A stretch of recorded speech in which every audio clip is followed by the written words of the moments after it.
ব্যক্তি থেকে পরিবার, সমাজ থেকে রাষ্ট্র, দেশ থেকে বিশ্ব সবকিছু চালিকায় রাজনীতি। তাই রাজনীতির 10 দিক নিয়ে রাজকাহন নিবেদন করছে জিপিএইচ ইস্পাত। সাথে আছি আমি তানিয়া হারুন। দীর্ঘ আলোচনার পর অবশেষে আজ রোববার চতুর্থ দিনের আলোচনায় অংশ নিয়ে জুলাই জাতীয় সনদ বাস্তবায়নে গণভোটের বিষয়ে এক ধরনের রাজনৈতিক ঐক্যে পৌঁছেছে দলগুলো। এটিকে বড় ধরনের অর্জন আখ্যা দিয়ে জাতীয় ঐক্যমত্য কমিশনের সহ সভাপতি অধ্যাপক আলী রিয়াজ আশা প্রকাশ করেছেন শীঘ্রই তারা একটি সুনির্দিষ্ট সুপারিশ অন্তর্বর্তী সরকারের কাছে জমা দিতে পারবেন। তবে অধ্যাপক আলী রিয়াজ একে অর্জন হিসেবে দেখলেও এখনো রাজনৈতিক দলগুলোর মতভিন্নতার অবসান ঘটেনি, কারণ গণভোটের পদ্ধতি ও সময় নিয়ে এখনো দ্বিমত রয়ে গেছে। জুলাই সনদের আইনি ভিত্তি দিতে জাতীয় সংসদ নির্বাচনের আগে গণভোটের দাবি জামায়াতের। অন্যদিকে বিএনপি বলছে সংসদ নির্বাচনের দিনই জুলাই সনদ বাস্তবায়নে গণভোট হতে পারে, আর সাংবিধানিক আদেশ বা যেভাবেই হোক নির্বাচনের দিন গণভোটের কথা বলছে এনসিপিও।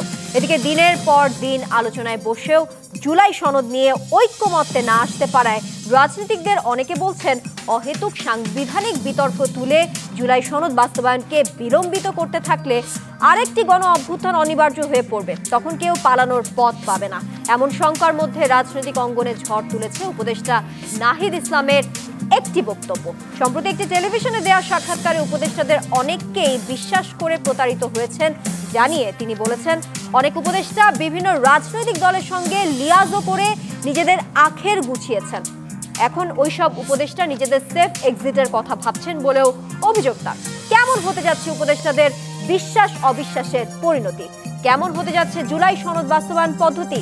এসব নিয়ে আলোচনায় আজ রাজকাহন স্টুডিওতে আছেন বিএনপি সহ আন্তর্জাতিক বিষয়ক সম্পাদক ও সাবেক সংসদ সদস্য ব্যারিস্টার রুমিন ফারহানা, আছেন জাতীয় পার্টির প্রেসিডিয়াম মেম্বার এটিইউ তাজ রহমান, আর কিছুক্ষণের মধ্যে আমাদের সঙ্গে যুক্ত হবেন গণসংহতি আন্দোলনের প্রধান সমন্বয়কারী জুনায়েদ সাকিব।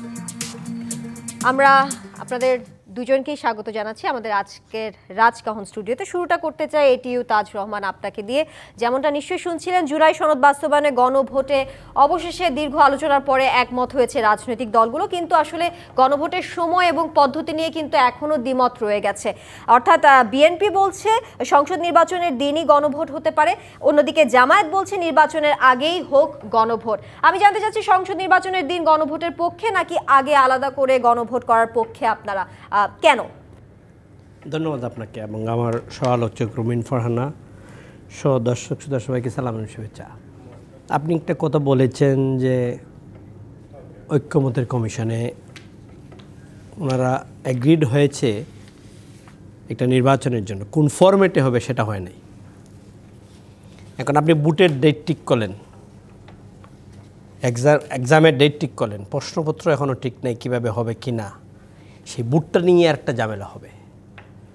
বিএনপি চাচ্ছে যে আপনারা গণভোট করেন, এটাকে পাবলিকের ম্যান্ডেটটা নেন যে আগামী যে এই জুলাই সনদটা করব, সংবিধান অন্তর্ভুক্ত করা বা জুলাই সনদের মাধ্যমে নির্বাচনের পাবলিক সেটা জনগণ সেটা ম্যান্ডেট দেয় কিনা, যেহেতু পার্লামেন্ট নাই। পার্লামেন্ট যদি না থাকে আইন এবং সংবিধান চেঞ্জ করার এখতিয়ার ক্ষমতা কারো নাই, কেউ করতে পারে না। বিএনপি এটা যথার্থই বলেছে।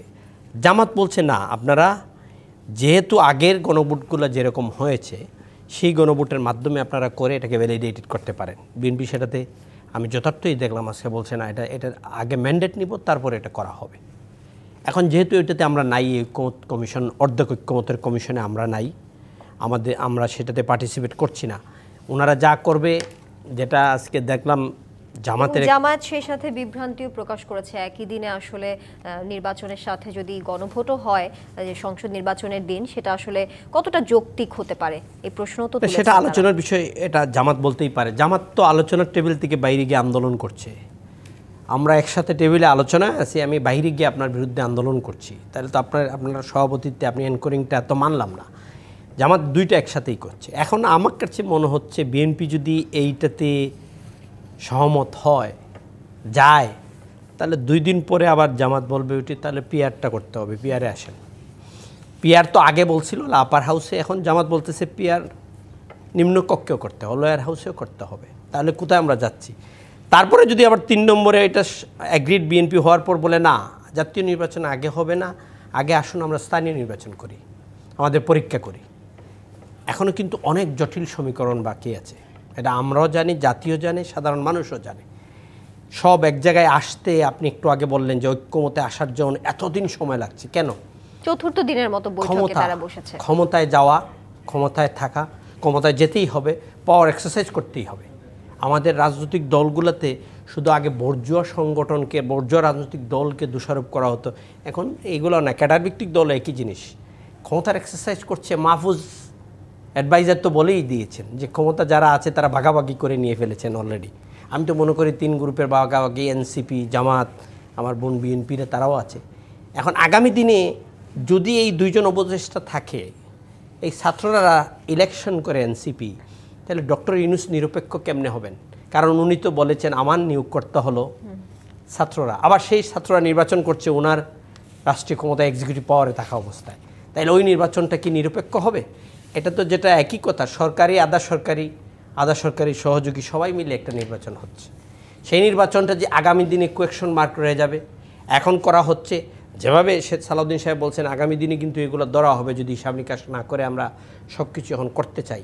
ঠিকই আগামী দিনে এক সময়। আপনারা কিসের পক্ষে? আপনার দলকে যদি আমি সেই প্রশ্ন করে দিই, আসলে আপনারা কি আগের পক্ষে, যেমনটা জামায়াত বলছে গণভোট আগে হোক, সেটা যেমন জামায়াত পরিষ্কার বলছে, আর বিএনপি বলছে সংসদ নির্বাচনের দিনই হোক, আপনার দল আসলে কোন বিষয়টির পক্ষে? সেই প্রশ্নটা আমার ছিল। কিন্তু আমাদের দল তো পার্টিসিপেট করছে না এই অর্ধেক পার্টিসিপেট না করলেও একটা সমর্থনের ব্যাপার আছে। করছি না সে তো আমরা ডিসিশন দলীয় বসে সিদ্ধান্ত নেই।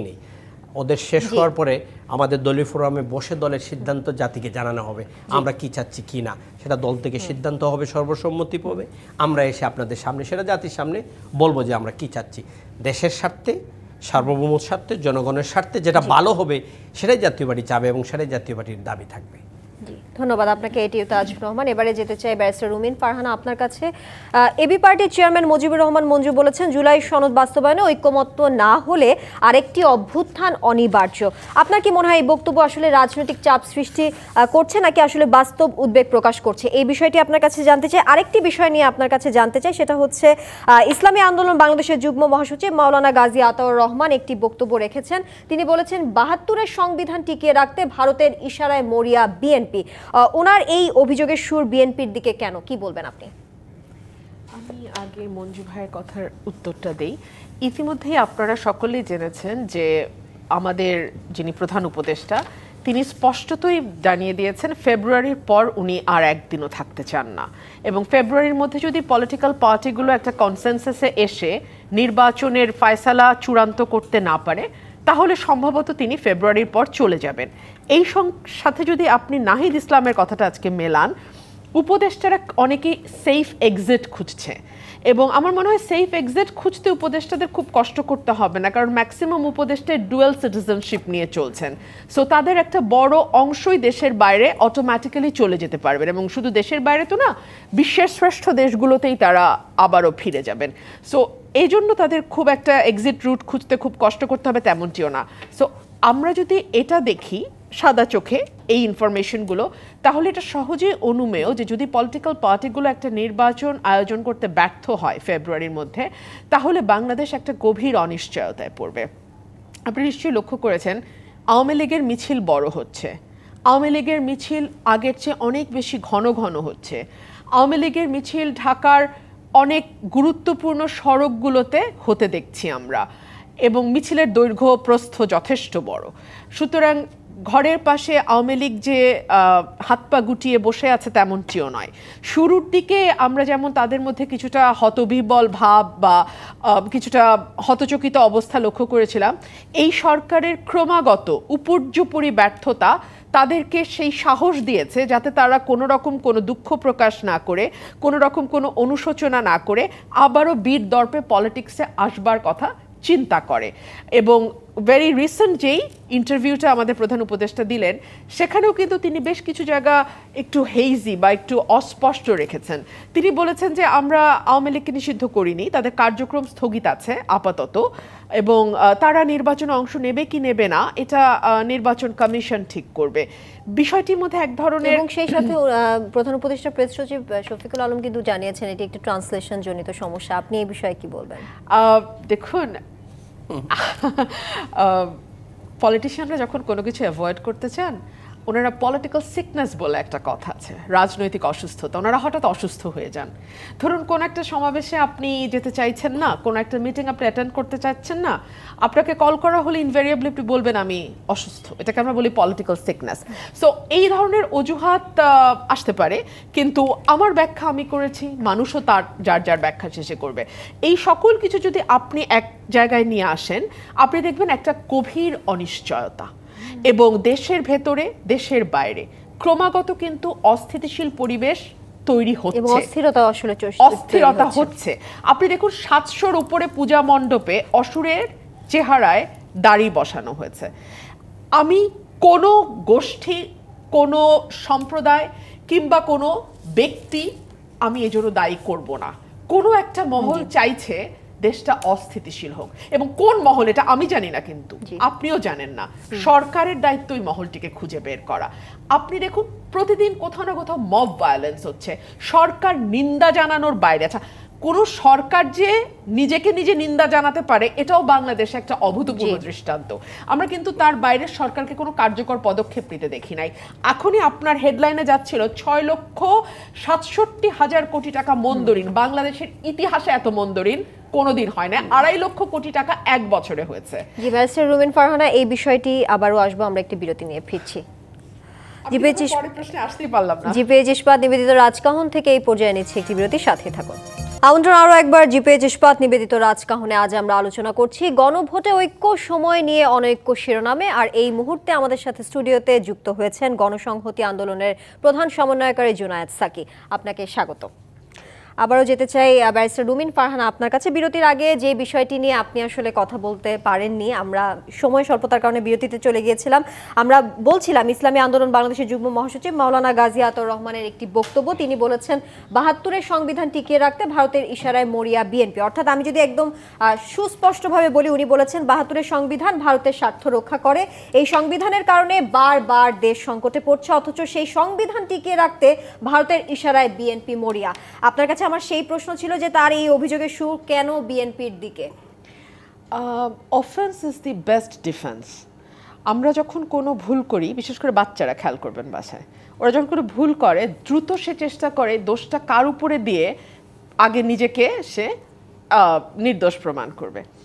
আমরা কিন্তু কেউ এখনো প্রশ্ন তুলি নাই, যখন বাংলাদেশে কেবলমাত্র নৌকা এবং নৌকাই নির্বাচন করেছে, তখন নৌকার পাশাপাশি আরেকটা পোস্টার সারা বাংলাদেশে উড়ে বেরিয়েছে, সেটা হাত পাখা ইসলামী আন্দোলন। আমরা কিন্তু কেউ প্রশ্ন করি নাই যে ইসলামী আন্দোলন কি করে গত 15 বছর বাংলাদেশের মাটিতে নিরঙ্কুশভাবে তাদের মহাপ্রতাপে রাজনীতি করে যেতে পেরেছে, যেখানে বিএনপির মতন এত বড় একটি পলিটিক্যাল পার্টিকে কমপ্লিটলি মাটির সঙ্গে মিশিয়ে দেবার চেষ্টা করা হয়েছে। আমরা কিন্তু প্রশ্নগুলো কখনো তুলি নাই, এবং তুলি নাই বলেই এখন তিনি অফেন্স ইজ দ্য বেস্ট ডিফেন্সের মতো আগেই নিজের ডিফেন্সটা নেওয়ার একটা চেষ্টা করছেন। দেখুন, 3টা জিনিস খুব গুরুত্বপূর্ণ: 72-এর সংবিধান, ভারতের স্বার্থ রক্ষা এবং বিএনপি। 72-এর সংবিধান কি আসলেই 72-এর সংবিধান আছে, নাকি 17টা সংস্কারের পরে এটা একটা নতুন রূপ নিয়েছে? এইটা একটা বিরাট প্রশ্ন। এই 72-এর সংবিধান থাকা অবস্থায় বাংলাদেশের রাষ্ট্র ক্ষমতায় বিএনপি ছিল, আওয়ামী লীগ ছিল, জাতীয় পার্টি ছিল, এবং বিএনপি, আওয়ামী লীগ এবং জাতীয় পার্টির সঙ্গে বিভিন্ন সময় জোটের সঙ্গী হয়ে অন্যান্য রাজনৈতিক দলগুলোও ছিল। সো এই যে 16টা 17টা অ্যামেন্ডমেন্ট, এই অ্যামেন্ডমেন্টগুলোর মধ্যে কিন্তু প্রত্যেকটা পার্টির কিছু না কিছু কন্ট্রিবিউশন আছে। সো এটাকে যদি আপনি 72-এর সংবিধান ধরেন, দ্যাট ইজ নট রাইট। ভারতের স্বার্থ বাংলাদেশে গত 15 বছর আপনি যদি গণতন্ত্রের পক্ষে বলতেন, মানুষের ভোটের অধিকারের পক্ষে বলতেন, আইনের শাসন, ন্যায় বিচার, বৈষম্য নিরসনের কথা বলতেন, আপনাকে একটা কথা দিয়ে থামিয়ে দেয়া হতো: আপনি মুক্তিযুদ্ধের চেতনার বিরোধী এবং আপনি রাজাকার শাবক। এই শব্দটা আমার মনে আছে, কারণ আওয়ামী লীগের তথ্যমন্ত্রী আরাফাত একটা বিরাট কলাম লিখেছিল যে রাজাকার শাবকদের বাংলাদেশে বাস করার অধিকার আছে কিনা। এখন আমরা দেখছি 5ই আগস্টের পর সব একই রকম আছে, তেমন কিছুই বদলায় নাই। নতুন অনেক কিছু যুক্ত হচ্ছে, মব কালচার যুক্ত হয়েছে, বাড়ি ঢুকে ডাকাতি যুক্ত হয়েছে, অনেক কিছু যুক্ত হয়েছে। সেই সঙ্গে রাজাকারের বদলে এখন ভারতের দালাল রয়ের এজেন্ট ট্যাগ দেওয়ার সংস্কৃতি শুরু হয়েছে। অর্থাৎ হাসিনা যেভাবে মুক্তিযুদ্ধকে ব্যবহার করে করে করে করে করে করে বিষয়টিকে একেবারে খেলো করে ফেলেছিলেন, আওয়ামী লীগ মুক্তিযুদ্ধকে একেবারে খেলো করে ফেলেছিল, অতি ব্যবহারে লেবু বেশি ইয়ে করলে তো তিতা হয়ে যায়, সেরকম করে ফেলেছিল। একই রকম তেতো করা হচ্ছে। আপনি এখন মানুষের ভোটের অধিকারের কথা বলেন, আপনি একটা নির্বাচনের কথা বলেন, আপনি বাক স্বাধীনতা প্রকাশ হিসেবে আপনি ফেসবুকে আপনার মতামত দেন কিংবা টকশোতে আপনি কথা বলেন, মুহূর্তের মধ্যে আপনি হয়ে যাবেন রয়ের এজেন্ট, ভারতের দালাল। Very interesting. গত 15 বছর ভারতের বিরুদ্ধে কিন্তু খুব টু শব্দটা আমরা কাউকে তেমন করতে দেখি নাই। তখন যখন আমি ঠিক এইভাবেই, আমার কোনো খাতে কোনো পরিবর্তন হয় না, কথারও পরিবর্তন হয় নাই, অ্যাপিয়ারেন্সেরও পরিবর্তন হয় না, লুকেরও পরিবর্তন হয় না, আমি যখন এখন কথা বলি তখন কিন্তু আর তখন যারা আমাকে ঈশ্বর জ্ঞানে এত ভালো এত ভালো এত ভালো কথা বলি তাদের খুব পছন্দ হতো, তারাই এখন আমাকে অবলীলায় ভারতের দালাল রয়ের এজেন্ট বলে। সো এই যে একটা সংস্কৃতি যে মতের সঙ্গে না মিললেই তাকে মেলাইন করার জন্য আপনি যে কোনো কিছু বলেন, এটাই 15 বছর ধরে চলে এসছে এবং সেটার কন্টিনিউয়েশন আমরা এখনো দেখতে পাচ্ছি। আপনি ইসলামী ঐক্যজোটের যে কথাটা বললেন না, সেটা এই জায়গা থেকে খুব ভিন্ন কিছু না।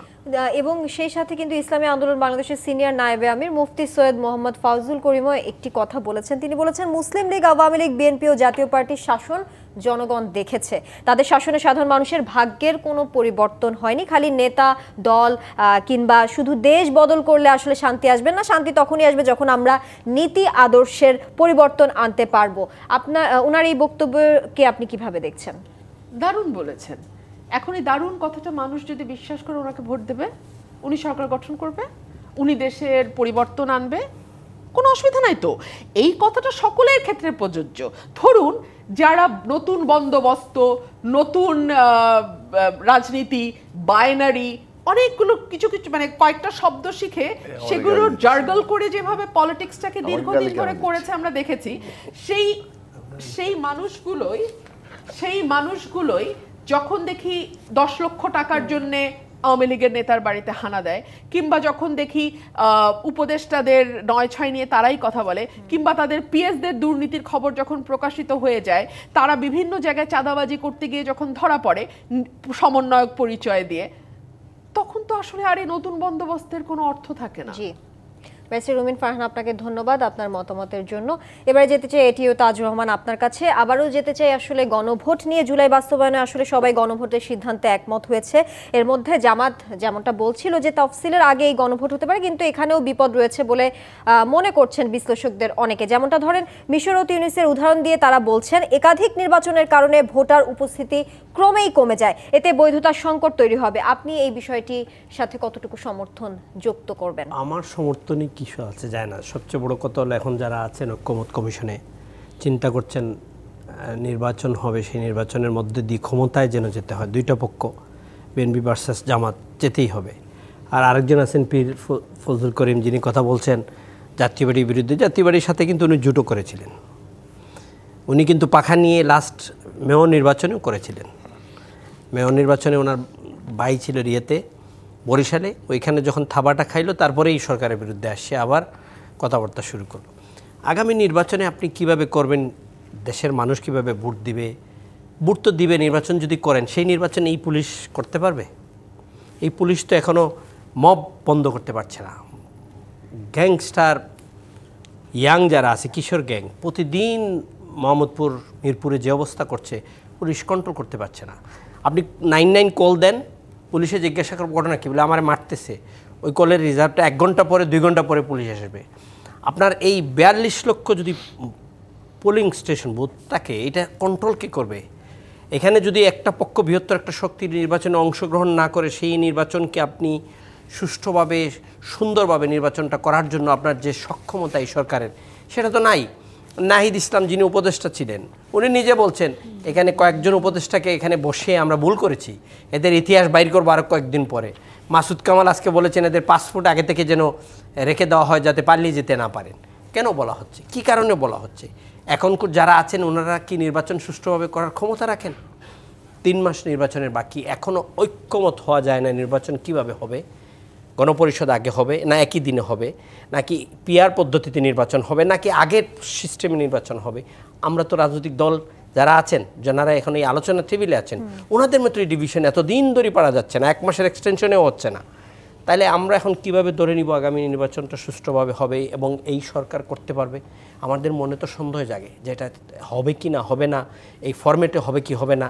এখন পিআরের এইটার পরে যদি বিএনপি জামাত আবার ওটা বলে আমরা আন্দোলনে আছি, পিআর নিয়ে আসলে আন্দোলন থেকে যাব না, টেবিলের মধ্য থেকে সরে গিয়েতে জামাত আন্দোলনে চলে গিয়েছে, এখন বলবো পিআর দেন, পিআরটা দিবেন, আবার বলবো না জাতীয় নির্বাচনটা আরেকটু সরান, স্থানীয় নির্বাচনটা দেন, না হলে আমরা দেখতে পারবো না এই সরকার পারবে কিনা ইলেকশনটা করতে।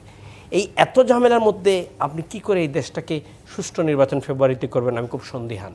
দ্বিতীয়ত হলো আপনার বিদেশি শক্তি, দেশি শক্তি, আইন শৃঙ্খলা, দেশের অর্থনীতির অবস্থা একদম খুব অবস্থাই খারাপ। এটা ঠিক ফিক্স না করা পর্যন্ত কতটুকু কী হবে আল্লাহ জানে। নির্বাচনে আপনি 14 মতো আরেকটা করতে চাচ্ছেন, বৃহত্তর স্টেক হোল্ডার বাদ দিবেন, আওয়ামী লীগের বাদ দিয়ে ফেলছেন, কথা বলছেন জাতীয় পার্টির, কিন্তু এখন জাতীয় পার্টি নিয়ে কয়েকদিন থেকে বন্ধ, আপনারা জাতীয় পার্টিকে সরাই দিতে চান, দেন, যদি সরাই দেন, জাতীয় পার্টি নাই, আওয়ামী লীগ নাই, আরও 28টা দল নাই, সব মিলে থাকবে না। আপনার বিএনপির স্থায়ী কমিটির সদস্য সালাউদ্দিন সাহেব বলছেন 12 মাস পরে জাতীয় পার্টিকে বন্ধ করবেন, ওই 24-এর ইলেকশনে তো 28টা দল গেছে, এগুলো তো বন্ধ করতে হবে, তাহলে কাকে নিয়ে ইলেকশন করবো আমরা? তো এই জামাত এবং অন্যান্য রাজনৈতিক দল একটার পর একটা দ্বারা নিয়ে আসছে, যে দ্বারাগুলো তাদের সামনে আসবে, এদেরকে কেটে ফেলতে হবে, ঘাসের মতন স্মুথ করে দিয়ে রাষ্ট্র ক্ষমতায় যাওয়ার চিন্তা করতে হবে। বৃহত্তর একটা রাজনৈতিক দল বিএনপি, তাদের সহযোগী অনেকরা আছেন, আর তো আওয়ামী লীগরে বিএনপিকে কাউন্টার দেওয়ার মতো এই দেশের সমস্ত রাজনৈতিক দল এক হলেও তো নাই। আপনি সংসদে যাবেন, সেই সংসদে কিন্তু বিরোধী দল দুর্বল হবে, এই বৃহত্তর দলগুলো যদি বাইরে থাকে। জামাত, আওয়ামী লীগ নাই, জাতীয় পার্টিও নাই, বাকিগুলো নাই, সেই সংসদে জামাত বিএনপিকে কাউন্টার দেওয়ার মতো বিরোধী দল কারা? কয়টা আসন হবে? এখন আসন বাগাবাগি যদি ফিক্সড হয়, আমির নির্বাচনে ফিক্সড হয়, তাহলে হয়তো বা নির্বাচনটা সুন্দর হতে পারে সবাই মিলে। আদারওয়াইজ আমার কাছে মনে হচ্ছে এখনও দেশ খুব একটা কঠিন সময়ের মধ্যে দিয়ে আছে। এই তাজুর রহমান, আপনাকে ধন্যবাদ। এবারে যেতে চাই জুনায়েদ সাকি আপনার কাছে। যেহেতু আমরা বলছিলাম গণভোটের আসলে পদ্ধতি এবং সময় নিয়ে রাজনৈতিক দলগুলোর মধ্যে এখনও দ্বিমত রয়েছে, আপনার কি মনে হয় এই গণভোট কি আসলে বর্তমান রাজনৈতিক বিরোধ আদৌ মেটাবে, নাকি নতুন করে আবার সংকট তৈরি করবে? কারণ এর আগে আমরা দেখেছি যুক্তরাজ্যের ইউরোপীয় ইউনিয়ন থেকে প্রত্যাহার বিষয়ে গণভোট অচলাবস্থা ভাঙার বদলে সেখানে গভীর বিভাজন ডেকে এনেছিল, এবং বিভিন্ন রাজনৈতিক বিশ্লেষকরা বলছেন যে গণভোটের মাধ্যমে রাজনৈতিক বিরোধ মেটানোর চেষ্টা নতুন সংকট সৃষ্টি করবে। আপনারও কি মনে হয় এই সংকট কি আসলেই আছে বা সৃষ্টি করবে? ধন্যবাদ। আমি সহলোচক সবাইকে সালাম এবং শুভেচ্ছা জানাচ্ছি। আসসালামু আলাইকুম। দুঃখ প্রকাশ করছি একটু দেরিতে আসার জন্যে। সব জায়গাকে একাকার করার কিছু নেই, উদাহরণ আমরা দেই, কিন্তু প্রত্যেকটা প্রেক্ষাপটের যে পার্থক্য থাকে সেই প্রেক্ষাপটের ভিত্তিতেই এক একটা প্রসঙ্গ সামনে আসে। আমরা রাজনৈতিকভাবে অনেক কথাবার্তাও বলি, সেগুলো হয়তো যার যার রাজনৈতিক অবস্থান থেকে বলা হয়, কিন্তু যখন কোনো কংক্রিট বিষয় নিয়ে কথা বলি সেখানে কিন্তু কি হচ্ছে তথ্যগতভাবে সেটা পরিষ্কারভাবে জেনেই বলাটা ভালো। আমাদের জুলাই সনদ তৈরি হয়েছে, এই ঐকমত্য কমিশনের কাজটা ছিল এটা ফ্যাসিলিটেট করা, সেটা করেছেন এবং সফলভাবে তারা একটা জুলাই সনদ তৈরি করেছেন। এর মধ্যে ঐকমত্যের অংশ আছে, নোট অফ ডিসেন্টের অংশ আছে, এবং নোট অফ ডিসেন্ট বাস্তবায়নের ব্যাপার নিয়েও একটা কংক্রিট জায়গায় আসা হবে যে এইটা জনগণ ঠিক করবেন, যাদেরকে বিজয়ী করবেন সেই প্রস্তাব অনুযায়ী নোট অফ ডিসেন্টের মীমাংসা হবে। এখন যেটা শেষ অংশে এসেছিল যে বাস্তবায়ন কিভাবে হবে, তো বাস্তবায়নের দিক থেকে এই জুলাই জাতীয় সনদ বাস্তবায়ন প্রক্রিয়া প্রসঙ্গে কয়েকদিন ধরে আলোচনা হয়েছে, আমরা সময় নিয়েছিলাম, সবার সাথে কথা নিজেরাও বলেছি, এবং এখনও শেষ হয়নি। তবে আজকে যে অগ্রগতিটা হয়েছে সেটা হচ্ছে যে মোটামুটিভাবে গণভোটের বিষয়ে একটা ঐকমত্যের জায়গা হয়েছে। দুটো বিষয় ছিল, একটা হচ্ছে আইনি বাধ্যবাধকতা তৈরি করা, আরেকটা হচ্ছে যে এটাকে টেকসই করা। আইনি বাধ্যবাধকতার জায়গা থেকে কে এই আইনি বাধ্যবাধকতাটা তৈরি করবে, একটা হচ্ছে কোর্টের পরামর্শ থেকে হতে পারে, আরেকটা হচ্ছে জনগণ গণভোটের মধ্য দিয়ে এই আইনি বাধ্যবাধকতার জায়গাটা তৈরি হতে পারে। সেক্ষেত্রে প্রস্তাব এসছে যে কনকারেন্ট ইলেকশন, মানে হচ্ছে একইভাবে একই দিনে জাতীয় নির্বাচনও হবে আবার গণভোটও হবে, দুটো ব্যালট থাকবে, একটা হানা ভোট আর একটা হচ্ছে জাতীয় নির্বাচনের ভোট। সেখানে হবে যে জুলাই জাতীয় সনদ, যেখানে তার ঐকমত্য এবং নোট অফ ডিসেন্ট অংশ আছে, বাস্তবায়নের পদ্ধতিও লেখা আছে, সেই সনদের পক্ষে বিপক্ষে জনগণ ভোট দিবেন। জনগণ যদি এখানে মানে সংখ্যাগরিষ্ঠ ভোট দেন যে জুলাই জাতীয় সনদ পক্ষে। তার মানে এটা জনগণ কর্তৃক এটা একটা বৈধতা পেল, এবং এইটা একই সাথে আগামী পার্লামেন্ট যেটা হবে, যে আইনসভা হবে, সে আইনসভার কি ক্ষমতা হবে। আইনসভা যদি সাধারণ সংশোধন হিসেবে এটা করে, তাহলে ভবিষ্যতে কোর্ট কর্তৃক এটা চ্যালেঞ্জ হতে পারে। তাহলে আইনসভার যাতে কনস্টিটিউয়েন্ট পাওয়ার থাকে, অর্থাৎ সংবিধান মৌলিক সংস্কার করার ক্ষমতা থাকে, কোনো কিছু গঠন করার ক্ষমতা থাকে, সেইটা জুলাই জাতীয় সনদের যেমন গণভোট হবে, একই সাথে এই গণভোটের এটাও একটা অর্ডিন্যান্স থাকবে যে এই গণভোটের মাধ্যমে আগামী মানে একই সাথে যে সংসদ নির্বাচনটা হচ্ছে কিংবা জাতীয় সংসদ কিংবা আইনসভাটা তৈরি হচ্ছে, সেই আইনসভাকে এই ক্ষমতা দেওয়া হবে। আইনসভা জনগণ কর্তৃক ক্ষমতা পাচ্ছে সংবিধানের মৌলিক সংস্কার করার এবং জুলাই সনদের ভিত্তিতে। কাজেই এই সংসদে গৃহীত রিফর্মড কনস্টিটিউশন যেটা হবে, সেটা আসলে ভবিষ্যতে আর আদালত কর্তৃক চ্যালেঞ্জের মুখোমুখি হওয়ার কথা নয়। এখন আমাদের এখানে এটাও আলোচনা হয়েছে যে প্রথম অধিবেশনেই এই জুলাই জাতীয় সনদ যেটা তৈরি করা হয়েছে, সেটার ঐকমত্যের অংশ বাস্তবায়ন হয়ে যাবে। নোট অফ ডিসেন্ট নিয়ে আলোচনা হবে, সেখানে সংখ্যাগরিষ্ঠতা যদি থাকে তাহলে সেভাবে হবে, যদি সংখ্যাগরিষ্ঠ না থাকে আলোচনা করে যতটুকু কনসেনসাস হবে সেটার ভিত্তিতে হবে। এবং যে ধরনের একেবারে স্ট্রাকচারাল কিছু changes like upper house lower house উচ্চকক্ষ, সেখানে তখন ওইটা পাশ হয়ে গেলে ওই অনুযায়ী উচ্চকক্ষ গঠিত হবে এবং অন্যান্য জিনিস ঘটবে। ফলে এইখানে একটা সমাধানের পথের জায়গায় আমরা অনেক দূর অগ্রগতি হয়েছে, যদিও এখনও একেবারে কি বলে যে ধরেন ভাষা কিংবা খুঁটিনাটি বিষয় নিয়ে আমরা প্রস্তাব করেছি যে কমিশন একটা প্রস্তাব লিখিতভাবে দেবে, যাতে করে কারো আপত্তি থাকলে সেই জিনিসটা আলোচনা করতে পারি। ছোট ছোট বিষয় যে ওই একই দিনে হবে, গণভোটটা কি জাতীয় সংসদ নির্বাচনের দিনেই হবে নাকি আগে হবে। এখন পর্যন্ত যেটা দেখা গেছে, অধিকাংশ দল একই দিনে নির্বাচন করার পক্ষপাতী, কয়েকটি দল বলেছে যে না, গণভোট আগে হয়ে যাওয়া ভালো। এখন এই প্রসঙ্গগুলো নিয়ে আমরা আগামী 2 দিন 2.5 দিন সময় আমরা নিয়েছি, যে এখানে আমরা আলাপ আলোচনা শেষ করব, যাতে করে আমরা একটা ঐকমত্যের জায়গায় পৌঁছাতে পারি। এইটা পৌঁছানো মানে হচ্ছে রাজনৈতিক সংকটের যে সম্ভাবনা দেখা দিয়েছিল আন্দোলন কিংবা যার জায়গা থেকে, সেটা আপাতত মানে সেটা থাকছে না। এরপরও কিছু দাবি দেওয়া থাকবে, কেউ চাইবেন পিআর পদ্ধতি ইলেকশন হোক, কিন্তু যতক্ষণ না পর্যন্ত এটা কনসেনসাস হচ্ছে ততক্ষণ পর্যন্ত কিন্তু বিদ্যমান পরিস্থিতিতেই নির্বাচনটা হওয়ার জায়গা। কারণ আমরা যে কথাটা ফান্ডামেন্টালি গ্রহণ করেছি যে ভালো মন্দ যাই হোক, এই অভ্যুত্থানের পরে 106-এর মাধ্যমে এই অন্তর্বর্তী সরকার গঠিত হয়েছে, সংবিধানের 106 অনুচ্ছেদের মাধ্যমে। কাজেই এইটা একদিকে যেমন সাংবিধানিক ধারাবাহিকতার মধ্যে আছে, আবার আরেকদিকে যে বিশেষ পরিস্থিতি, 106 মানে কিন্তু পরিস্থিতি সংবিধান দিয়ে আর ব্যাখ্যা করতে পারছেন না, ডক্ট্রিন অফ নেসেসিটি। তার মানে এটা একটা অভ্যুত্থানের উপর দাঁড়িয়ে থাকা বিশেষ পরিস্থিতির সরকার, আবার অন্যদিকে সে একটা সাংবিধানিক ধারাবাহিকতা মেনটেন করছে। এই যে তার একটা মানে দুইটা দিককে একসাথে ধারণ করার বিষয়, সেই বিষয়টাতে যখন আমরা যাচ্ছি তখন আমরা কনসেনসাসকেই ভিত্তি হিসাবে নিব। কেননা এই সরকারের ভিত্তিটাই হচ্ছে এই রাজনৈতিক আন্দোলনকারী শক্তিসমূহের কনসেনসাস। এই কনসেনসাসকে ব্রেক করাটা কোনোভাবেই এখানে সম্ভব ঠিক হবে না, কারণ কনসেনসাস ব্রেক করলেই আর এই জনগণের কর্তৃক যে বৈধতাটার জায়গাটা তৈরি হয়েছে, যেটা এখনো পর্যন্ত কোনো আইনি জায়গা নেই, কিন্তু এই জায়গাটা ভেঙে যাবে।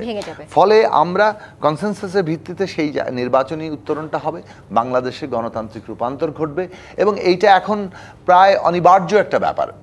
এইখান থেকে কোনো শঙ্কা আশঙ্কা এটা আমাদের জনগণের মধ্যে থাকা ঠিক হবে না।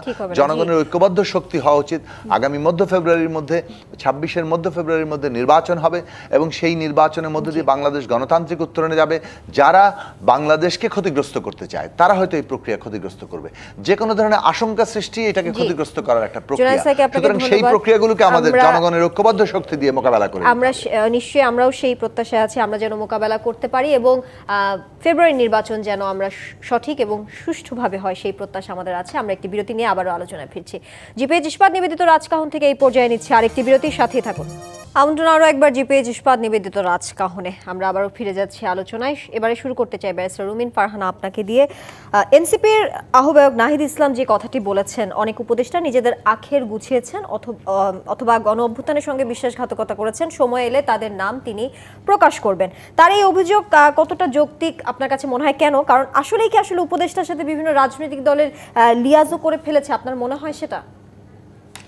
এটা যেহেতু উনি বলেছেন, এটার উত্তর উনি সবচেয়ে ভালো দিতে পারবেন। কিন্তু আমার প্রশ্ন হলো, উপদেষ্টারা কে কার সঙ্গে লিয়াজু করেছেন, কোন রাজনৈতিক দলের সঙ্গে করেছেন, কারা দেশ থেকে পালিয়ে যাওয়ার বা সেফ এক্সিট খুঁজছেন, কিংবা কারা কথা দিয়ে কথা রাখেননি, বিশ্বাস ভঙ্গ করেছে, প্রতারিত হয়েছেন তিনি, এই কথাগুলো বলবার জন্য সময় লাগবে কেন? মানে উনি যদি সত্য কথন দেন এবং উনি যদি যা বলেন সেটাকে বিশ্বাস করেন এবং সেটা সত্যতা তার কাছে থাকে, ডকুমেন্ট থাকে, এভিডেন্স থাকে, তাহলে সেটা তো উনি যে কোনো সময় দিতে পারেন। বরং এখন দিলে বরং আরও ভালো, তাই না? উনি ঠিক কোন সময়টা মনে করছেন যে সেই সময় বললে পারফেক্ট হবে? সেটা কি যে দুজন উপদেষ্টা আপনার ছাত্রদের তরফ থেকে গিয়ে উপদেষ্টা পরিষদের জায়গা আছেন এবং এখনো তারা আছেন, নাহিদের সহযোদ্ধা, তারা কোন দলে যাবে, কোন দলের সঙ্গে রাজনীতি করবে সেটা দেখবার পরে কি নাহিদ বলবেন? বা সেইটার দিকেও কি তিনি তাকিয়ে আছেন যে সেই সিদ্ধান্তের উপর আসলে তার অনেক কিছু বলা না বলা নির্ভর করছে? বিকজ উপদেষ্টাদের নিয়ে কিন্তু অনেক রকম অভিযোগ আমরা গত এক বছরে মেইন স্ট্রিম মিডিয়াতেই দেখেছি, কোনো ফেসবুক বা সামাজিক যোগাযোগ মাধ্যমে মেইন স্ট্রিম মিডিয়াতে দেখেছি। উপদেষ্টাদের পিএস এপিএস এ দুর্নীতির খবর আমরা মেইন স্ট্রিম মিডিয়াতে দেখেছি। সো তারপরেও যদি ওনার মনে হয় যে কাউকে কাউকে বিশ্বাস করে তিনি প্রতারিত হয়েছেন, কাদেরকে বিশ্বাস করেছেন, কোন কথা মানে কোন বিষয়ের উপর তিনি বিশ্বাস করেছেন এবং কিভাবে তিনি প্রতারিত হয়েছেন, তাহলে এটা আমাদের জন্য সহজ হতো। এই উপদেষ্টা পরিষদের একজন সদস্য কিন্তু উনি নিজেও ছিলেন। সো উনি অনেক কিছুই হয়তো আমাদের চেয়ে অনেক ভালো জানবেন এবং আমার মনে হয় যে ক্ল্যারিটি এবং ট্রান্সপারেন্সির কোনো বিকল্প নাই। উনি যদি যত দ্রুত এই কথাগুলো বলে দেন ততই তো ভালো, না? যেটা উনি বলবেনই পরে সেটা এখনই বলুক। ব্যারিস্টার রুমিন ফারহান, আপনাকে ধন্যবাদ আপনার বক্তব্যের জন্য। এবারে যেতে চাই এটিইউ তাজ রহমান আপনার কাছে বলতে চাই, এই যে রাজনৈতিক দলগুলোর পারস্পরিক অবিশ্বাস এবং উপদেষ্টাদের সেফ এক্সিট নিয়ে বলা হচ্ছে, আপনার কি মনে হয় এগুলা জুলাই সনদ বাস্তবায়নের জন্য সবচেয়ে বড় অন্তরায় হয়ে দাঁড়াচ্ছে না? কিছুটা হলে তো দাঁড়াচ্ছে, কিন্তু এখন ওনারা কেন বলছেন? 13 মাস পরে এই সরকারের ওনারাই তো নিয়োগ দিয়েছেন, সরকারের প্রধান যিনি উনি তো বলেছেন অন্যান্য রাজনৈতিক দলগুলোর সাথে লিয়াজও তৈরি হয়েছে। ওনারা বলছেন অনেক উপদেষ্টা ওনাদের সাথে বিট্রে করেছেন এবং বলেছেন অন্যান্য পলিটিক্যাল পার্টির সাথে এক্সিট কিভাবে করবেন সেই হিসাব নিকাশ করে ফেলেছেন। তাহলে তো নিশ্চয়ই ওনাদেরও জানা হয়ে গেছে যে আগামীতে নির্বাচনে কে জিততেছে কে না কে, সেটাই তো সন্দেহ হচ্ছে। ওনারা ব্যাকফুটে চলে যাচ্ছে। দেখেন, এখন যে জিনিসটা হলো জুলাই সনদ এবং সংবিধান, এই দুইটা নিয়েই তো এখন আলোচনা চলছে। আমাদের এখন যারা বসে আলোচনা করছেন সেই সংবিধানটা এবং জুলাই সনদটা দুটোটা নিয়েই আলোচনা আগামী নির্বাচন। আপনারা কি শুধু শাসন ব্যবস্থাতে চেঞ্জ করবেন? শাসক চেঞ্জ করতে হবে, শাসন ব্যবস্থাও চেঞ্জ করতে হবে। আপনি ন্যাশনাল কনসেনসাসে যদি কিছু না করেন, এই জুলাই সনদের যেগুলো আপনি অ্যামেন্ড করবেন, যেগুলো অ্যাডপ্ট করবেন কনস্টিটিউশনে, এগুলো আপনাকে মাথায় রেখে কাজ করতে হবে যে জাতীয় স্বার্থে এবং দেশের স্বার্থে যেগুলো আছে সেগুলোই আপনাকে নিতে হবে। কারণ এখানে ন্যাশনাল কনসেনসাস এই জায়গায় হবে, সমস্ত জনগণ এটা করছেন, এটা করার জন্যই গণভোটে আপনারা যাচ্ছেন। গণভোটে বিএনপি বলছে আপনারা জিজ্ঞাসা করেন জনগণকে, যেহেতু সংবিধানে যেগুলো হাত দেওয়ার, সংবিধানকে হাত দিতে হলে পার্লামেন্ট লাগে, ইলেক্টেড পার্লামেন্টের মেম্বাররা এটা করতে পারে, আর কেউ সংবিধান সংশোধন করার ক্ষমতা রাখে না। সুতরাং একটা সাংবিধানিক একটা জিনিস, এটাকে আপনি হাত দিবেন একমাত্র পার্লামেন্টে। যদি সংবিধানে একমাত্র সার্বভৌমত্ব হলো পার্লামেন্ট, আর্টিকেল 78 বলাই আছে যে সংবিধানে যে আইন যা বলা হবে কথা হবে, স্পিকার এক্সপাঞ্জ করবে, কিন্তু এটার বাইরে মামলা করা যাবে না।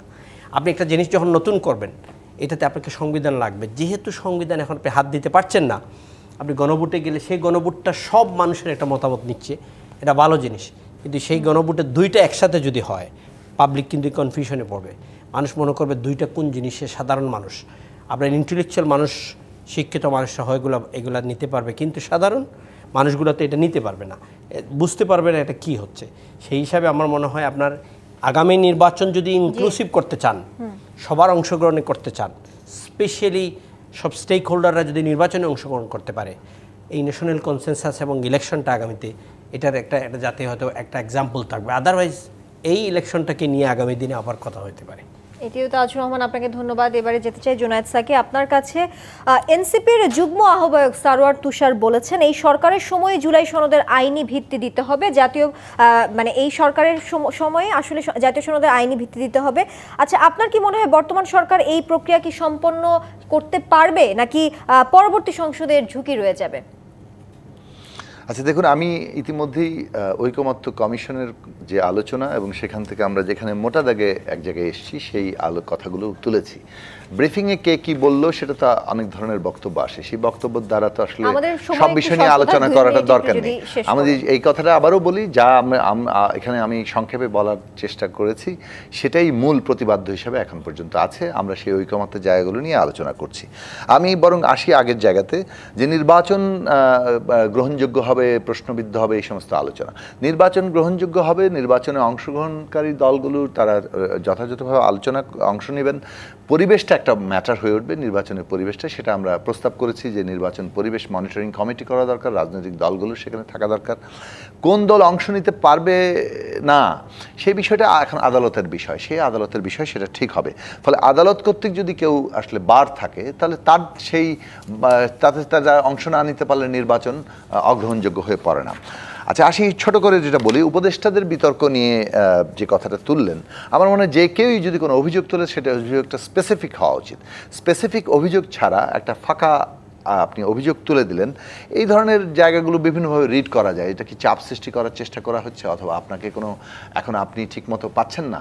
এখন উপদেষ্টাদের বিরুদ্ধে কতগুলো অভিযোগ কিন্তু আছে এই উপদেষ্টা পরিষদের, যেমন তারা প্রশাসন এর কাছে অনেকটা শৃঙ্খলিত হয়ে পড়েছেন।